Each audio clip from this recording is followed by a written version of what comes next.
Welcome to SciTech Culture with Steve Kern and Ben Warner, where we examine science, technology and culture in the 21st century.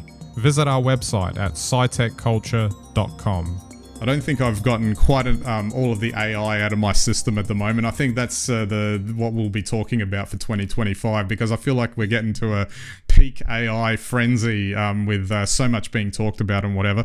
There's a couple of things we wanted to touch on, some that's sort of carried over from our previous topics and a few new things. But I did want to start on, it's been there for a little while now, but I did notice, every time you upload a video to YouTube, it's prompting you to confirm that what the video you're uploading is exactly a video that you shot and is not like a misrepresentation. Essentially, the wording of the question, I can't remember exactly off the top of my head now, is got to do with it's kind of like suggesting it's not an AI generated piece of content where you're misrepresenting something going forward. And I just find that as amazing because, you just have to scroll around on feeds at the moment and, the amount of AI generated stuff that seems to be showing up. There's AI generated YouTube videos, and you can usually tell them because they're a collage of stock video footage with an AI generated voiceover, and it's, the top 10 tips to do whatever, or here's some guided meditation practice, or here's some great thoughts to fall asleep to, or whatever, and it's all kind of put together. And I just kind of it's becoming messier and messier in that respect. Like, it's the mixture of the content. You'd almost feel better, like on YouTube you've got like topic breakdowns. Well, I don't know if you call it topic breakdowns, it's more like sections. So music, the video section, that kind of thing. They almost need like an AI video section. Yeah, it's an interesting thought, isn't it? Or do we just want AI to seamlessly find its way into every content feed? And what exactly are they asking for? Are they going to stop you putting something AI up? Unless it's just so that if you're saying you're confirming it, being honest about it, they're not going to take it down. But if you put something up that is a misrepresentation, or it's not something that it appears to be, that and you claim that it is, then they'll go after you or flag you or something. I don't know. Oh, yeah, okay. It'd be interesting to know exactly why they're doing this when there's so much dubious content on YouTube anyway. Absolutely.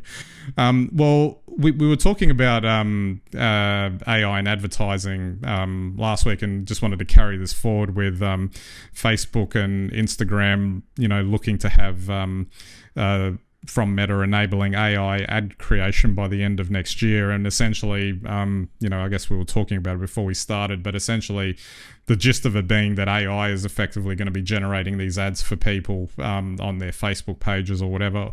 Or it could just be totally random. Facebook might see a niche in the market that, it can, or Meta, I should say, finds a niche in the market, and they think, we can make some ads out of that, and just spoof your feed as it is. It certainly feels like feeds look like that at the moment, with the amount of stuff you have to scroll through before you actually get to something that you want to look at.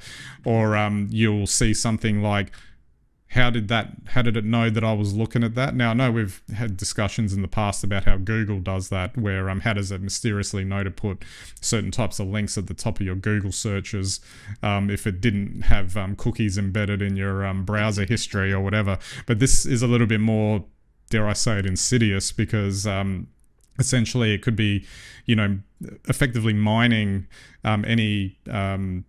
any sort of interactions you're having across any of its platforms. And you have to remember that, there's Instagram where you could be commentating, WhatsApp you could be sharing messages with, and it could be mining this and then using an AI tool to just read all of that, and they go, hey, let's, because we know it can create text and images, so it's easy enough to just, throw together a meme looking ad that you're scrolling through, and bang, off you go. And that's the thing that just it makes me want to less engage with it, basically, because it's like, well, this is just going to be really like pushing it down a path of unusability if you're really wanting to look for quality content in your feeds. Well, I think anyone who wants quality content is in the minority, and if they haven't checked out already, it might be too late. But it's interesting because a couple of months ago they were asking Zuckerberg what would happen with WhatsApp around advertising, etc., etc. But you can see now, in the same way that your phones listen to what you say, they will mine WhatsApp chats. Now, I don't know, how secure that really is, because if AI can read it, anyone can read it, but they'll mine your WhatsApp chats and basically then, completely automatically in the ether, thanks to AI, they'll generate these meme-based ads that'll pop up in your Facebook feed, that'll pop up on your Insta feed, that'll pop up anywhere else you go. And I'm sure Alphabet will do the same thing through Google. So it's very interesting. It's an extension of what we're already seeing. But I think that's what really feels unnatural about it, is it's becoming so automated that there's no human intent in that advertising chain. It's as simple as trawling what people are saying and creating something to try and hook them in. And for me, that's really not a very positive way forward. It's obviously cheap and easy, and in a lot of ways probably no different to the Google sponsored search response, but gee, it's not giving you any choice, because you'll be weeding through so much content advertising or content marketing. It'll be hard to find anything original, and that's what we were talking about last week. And not to say that when people, I think, try to ignore ads anyway, but at least with people actually creating ads, there was a certain level of creativity involved in going in, and that's something that we touched upon last week, I think, where there was actual work put into creating ads for consumption, and there was a tailoring of that in that sense with humans in the loop. And I'm trying, I guess, segueing into another area that is a bit disturbing is, if you're taking humans out of the loop in terms of that creativity, obviously it applies to so many other fields, etc.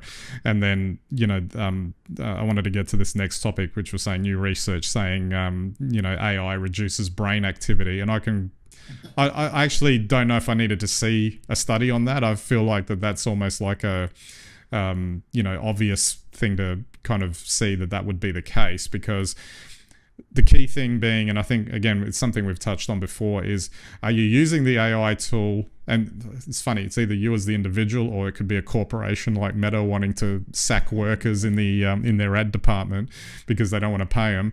But are you using the tool to do the work for you, or are you using the tool to support work you already have put together? The latter is probably a more proficient use of the tool, and probably a better use for the tool. You're still doing the work, but you're using it to help you to get it to a better place, or just to, even if as an idea bounce off generator, that could be a potentially good use. But if you're actually just using the tool to do the work, you're outsourcing your brain to the AI. Of course, why wouldn't it make you dumber? Because it's like a habit forming sort of scenario, because your brain will go, oh, I don't need to do that. All right, let's bring up the bot. Let's see what it says. And then I don't have to do it, and I can just go back to, I don't know, drooling on the couch. Well, yeah, I mean, that's not a pretty picture you paint there, Ben, but it's probably pretty accurate. I mean, look, you're absolutely right. And even if we take a step back, say to our previous topic, creativity originally was to attract people or create attention for a particular product. And because I could be sitting here dreaming about anything, you had to be very clever about the content you presented to me to get your product in my mind. Content marketing's different, and using AI to pull out what I'm already talking about with my friends and then present it back to me means that you've already got my attention, because that's a topic I'm interested in. So you don't need to be creative. You just need to say, click here and you'll be a better person, or click here and you'll get a report written for you.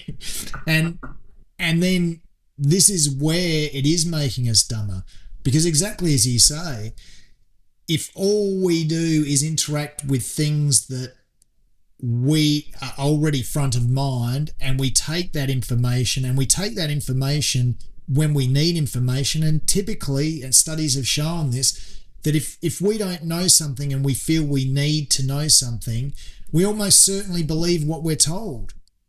Now, I don't know that we know that AI doesn't always get it right. And if you throw in that they're trying to sell you something at the same time, why would they even try to get it right? Because getting you to click through, getting you to purchase is far more important. So the danger of dumbing us down is, one, it takes away our need to expend effort for an answer.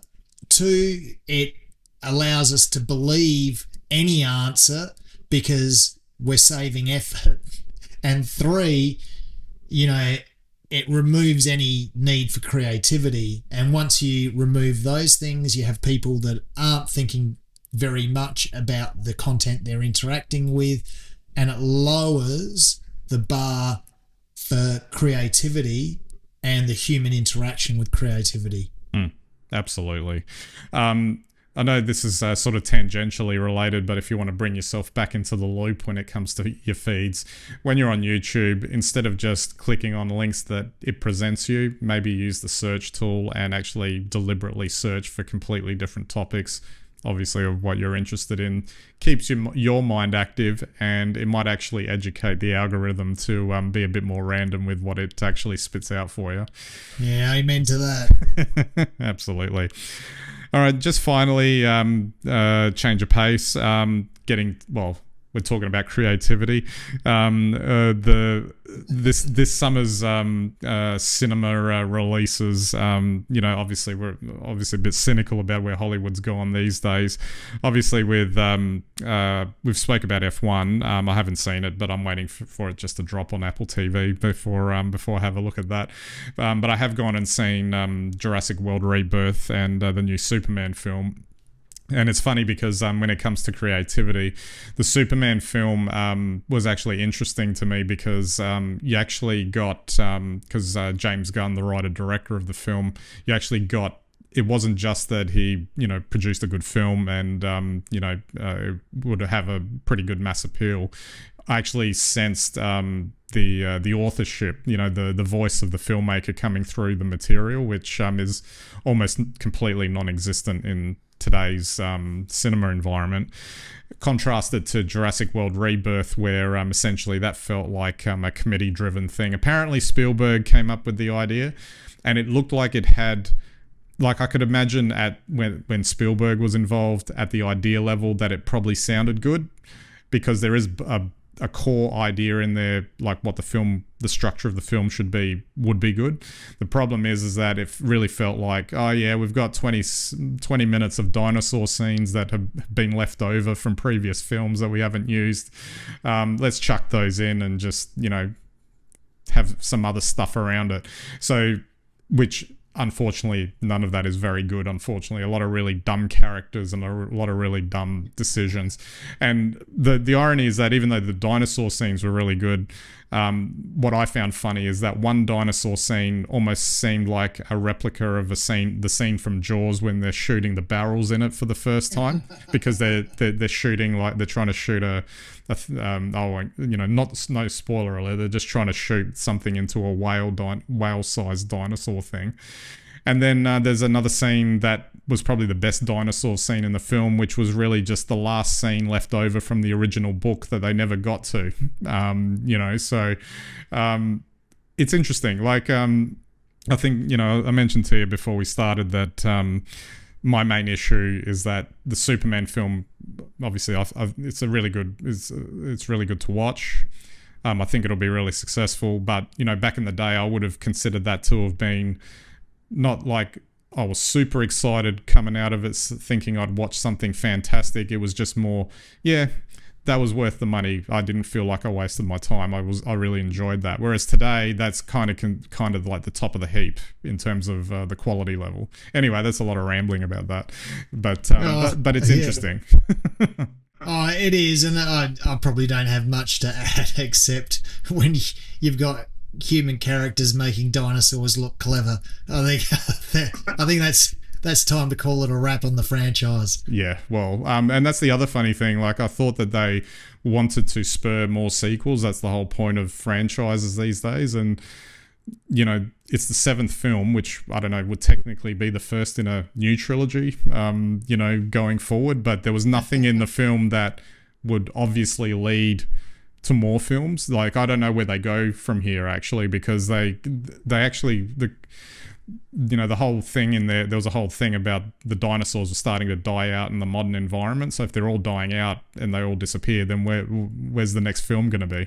Oh, it'll be a guy in the future who decides, wouldn't it be a good idea to bring dinosaurs back and we could have a zoo? And start all over again. And then they can get to the excuse that they can make the dinosaurs look more like current, what current paleontology says it is, which is they've got more feathers and everything, so they look more realistic. Yeah. Anyway, it's interesting to note, and but yeah, it's kind of like the one thing I'll say about the Superman film was that it felt like, oh, yeah, okay, it's existing IP that's been around forever, but it was a really fresh take with a fresh voice, which you know, I have to applaud them for that, and that they actually gave us something like that. Well, that's good to know. I'll be looking for that to drop, and I'll probably enjoy that. Yeah, absolutely. All right, we might wrap it up there. I don't think we're done with AI this year somehow. I feel like it's going to be the theme of the year, and it's probably paying attention to any of the interesting things. We didn't get to like Grok's mishaps in the past week, but we might hold that off to next week potentially. See what else it comes up with. Yeah, well, I think there won't be any shortage of AI mishaps over the next 24 months. Absolutely. Alrighty, so that's it for this week's episode. We'll catch you next time.